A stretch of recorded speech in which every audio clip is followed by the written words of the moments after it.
আমাদের বাড়ির সামনেই রাস্তার কাজ চলছিল। তো একদিন বিকালে সৌগতকে নিয়ে রাস্তায় গেলাম। আমি, সৌগত আর সৌগতর বাবা। গিয়ে তো সৌগতর মাথা খারাপ। ও বালি দেখলেই খেলতে খুব পছন্দ করে। তো খালি পায়ে নেমে গেল বালির মধ্যে খেলার জন্য। এই যে অনেক নিষেধ করছিলাম কিন্তু শুনছিল না। অনেক মজা করছিল। তাই বললাম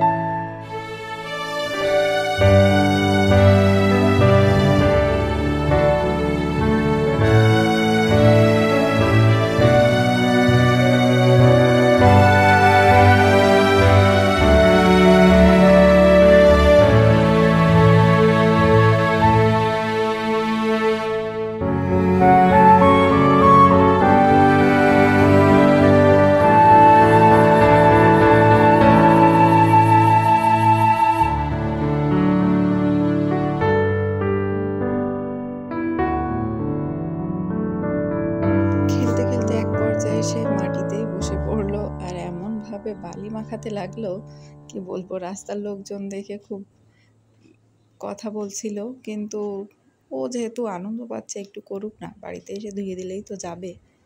ওর জন্য আর খুব বেশি গুরুত্ব দিচ্ছিলাম না, খেলছে খেলুক।